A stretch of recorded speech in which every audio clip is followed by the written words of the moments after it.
Welcome back to Hardball. Late today, Kentucky Senator Rand Paul introduced a declaration of war against ISIS because he says President Obama didn't have or doesn't have the authority to wage war by himself. The president disagrees. And late today, I spoke with Senator Paul about war and U.S. foreign policy. But I began with the news that a grand jury up in Staten Island had decided not to indict a New York City police officer in the chokehold death of Eric Garner. Here he is.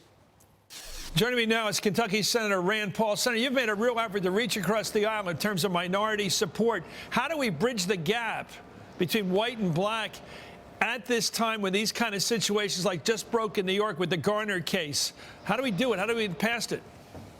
Well, you know, I think it's hard not to watch that video of him saying, I can't breathe, and not be horrified by it. But I think there's something bigger than just the individual circumstances. Obviously, the individual circumstances are important, but I think it's also important to know that some politician put a tax of $5.85 on a pack of cigarettes. So they've driven cigarettes underground by making them so expensive. But then some politician also had to direct the police to say, hey, we want you arresting people for selling a loose cigarette. And for someone to die over, breaking that law, there really is no excuse for it. But I do blame the politicians. We put our police in a difficult situation with bad laws. Let me ask you about the large question of our life, which is peace and war. We've had a policy, it seems, for a long time now of going into countries in the Middle East, whether it's Saddam Hussein, we've had 2 wars with Iraq. We had something to do with bringing down Mubarak, something to do with bringing down Gaddafi, something to do even now with bringing down Bashar Assad. Where are you on all that, and how are you different than the people on the left and people like me who think that's all been a mistake? Well, we might have some area of agreement here. I think one of the true things that you can say about the Middle East is every time we've toppled a secular dictator, chaos has ensued, and really radical Islam has risen, and we are more at danger. America has more danger from these regions after we've toppled secular dictators. And that includes Republican wars, such as the Iraq War, but it also includes Hillary's war in Libya. So really, I think we need to think before we act. And the other thing we need to do is we need to obey the Constitution, which says you don't go to war without the authority of Congress. You know, the people who are most stridently in support of Israel, and I understand their goal, but I'm talking about people on the very hard, hawkish right. They're always for these wars. And my question to them is, haven't you followed the creation of the Jewish community, the Jewish homeland, and the Jewish state of Israel? It's been founded on cutting deals with the governments around you. It's never been reaching agreement with the street. Why did they ever think this freedom agenda over there, this overtoppling all these governments, was ever going to make Israel more secure? What were they thinking? I think the point is they weren't really thinking about this, and the unintended consequences have always been somewhat the same here. And I told them a year ago when they wanted to bomb Syria, I said, the unintended consequences of this is that we will be back a year later, maybe fighting against our own weapons. I said, if you supply weapons to those Syrian rebels, that we may well be back there having to fight against our own weapons. And it's absolutely true now. We will, if we have to go back in there, we will be fighting against our own weapons. Back in the 60s, when I was on college campuses, I was at Holy Cross, Wayne Morse came by to give a speech at Clark University. And Wayne Morse, the liberal senator back then, we got to have declarations of war, like in Vietnam. You got to go back to the Constitution. If we're going to war, we have to declare it. Is that what you're trying to do with ISIS? Is that the principle you're fighting for? Yeah, this was a big debate for our founding fathers, and has been it's really probably the most important responsibility that any legislator shall ever have, and that's to send a young man or woman into harm's way. And our founding fathers were very clear on this. James Madison wrote that the executive branch is the branch most prone to war. Therefore, we have, with studied care, vested the power of war in the legislature. George Washington was adamant about this. Jefferson was adamant about this. This is not a function that the president can unilaterally weigh in on. President Obama, when he ran for office in 2007, said exactly that. No president should unilaterally go to war. And this is very disappointing, I think, even for some of his supporters, that he seems to abandon what excited people about him. On another point, you don't seem to fit into it. Well, let me get into the idea. Is it more conservative to be restrained about getting involved in foreign wars, or is it more conservative to be hawkish? I mean, I think there's an issue of brand here in your party.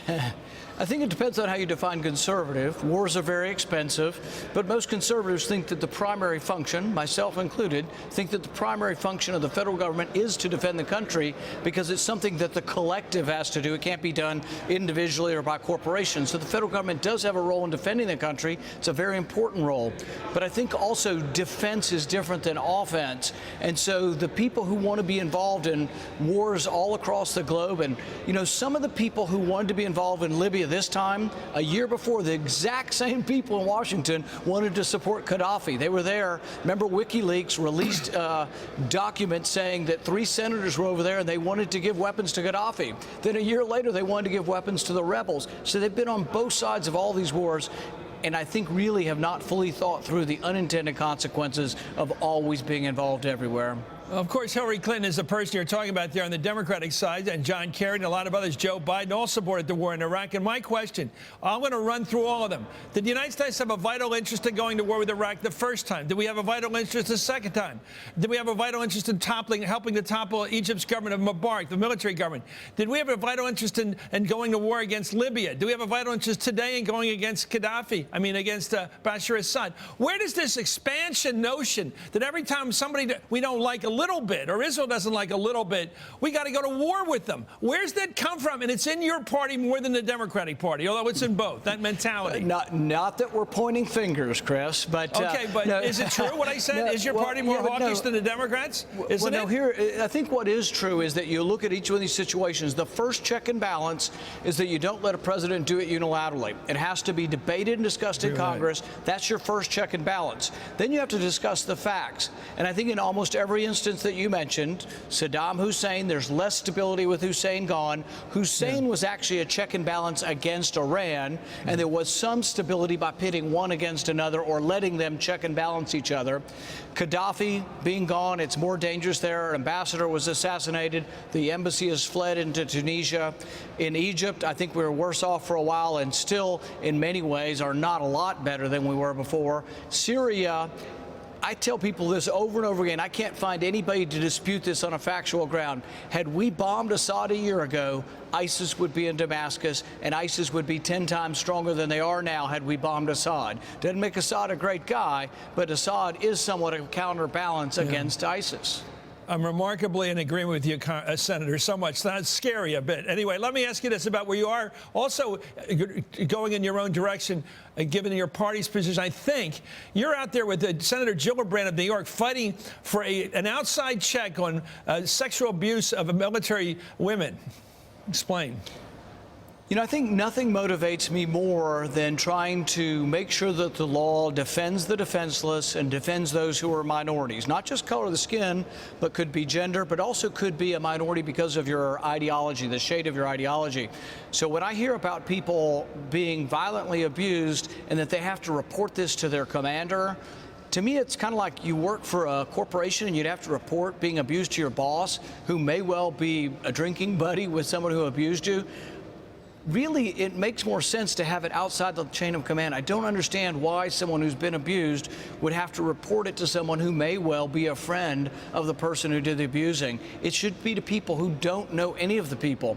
The other thing is that accusations can work both ways. If it's a false accusation, do you want people who are impartial and don't know either side to make a judgment, and someone who's trained in family law and trained in disputes like this? Or do you want someone who says, I'm the colonel and I have to make a decision, and I don't know how to make this decision and be impartial? I think most colonels would say, I'd rather not be involved in this. I'd rather let someone in family court deal with this, because there are accusations on both sides, and it's difficult to get through to find justice. But I know it's not fair the way it is. And I meet women. I met a woman last week, and she gave me her picture, and it was her in fatigues and her with her weapon. She said she loved the military, and she said, when you see Senator Gillibrand, and chokes me up just thinking about it, she says, when you see Senator Gillibrand, give her this picture to show her that I'm proud of both me and her for leading the effort on this. Senator Rand Paul, thank you so much for your time tonight. Thanks, Chris. The voice of new conservatism. Joining me right now is MSNBC political analyst David Corn of Mother Jones, and April Ryan, White House correspondent for American Urban Radio Networks. Just to get a quick reaction, then we'll get back to Eric Garner and the death and the decision over there in Staten Island. What do you make of this guy? Well, you know, he's not saying anything new, that he's taking this position. To me, the big question is, as he gets closer to running for president, which clearly he wants to do, will he get louder and more vocal on this non-interventionism or intervention skepticism that he's been pushing? Because when he does that, he is setting up a bloody civil war inside the Republican against the Party. Giuliani crowd. You know John McCain's head will explode. Bill Kristol, if he gets close to getting the nomination. You see this week, interestingly enough, Ted Cruz today, or I think maybe tomorrow, he's doing a forum with Bill Kristol. So these people are sort of shaking out. It's bringing coal to Newcastle. The neocon wing and the Rand Paul wing. I like it. It's going to be a big fight. And you like it too. Fun fight. Like it too. April, let's talk about today's story in the horror up in New York with that. Look at the reaction. We're watching it right. It's totally nonviolent as we speak at 8 o'clock Eastern. Your view of the whole situation. It's a painful situation for minorities in America that have a reality that many Americans, mainstream Americans, don't have. You know, if you have young men in your family, you pray for them and make sure they come home safe. It could be a man or a woman. You have a run-in with a police officer, you never know what could result. But the bottom line is, the president and Eric Holder, the attorney general, hit the right chord by saying the issue of trust. Now, beyond the trust, what is the end game? Stop the talk, stop the protests. Not stop the protests, but beyond the protests and the talk, what is the end game? What is going to result? And what we understand, and I talked to Chris Darden, former LA prosecutor. He said, there is a problem with some of the bias between prosecutors and some of these police officers and law enforcement departments around the country. And he said it's important that there are independent investigations from the Justice Department. Is he saying that they're in league together? Some of them he's saying, yes, they are. He says he's concerned about the bias. He did say that. Chris Darden. Was he? I don't think so. I think being tough here. No, but I don't think so. I like the guy. Anyway, thank you, David Corn and April Ryan. I know the difference. I know you do. What a tough day for America again. I'm an optimist. It's a tough day. Anyway, you're watching Hardball, the place for politics.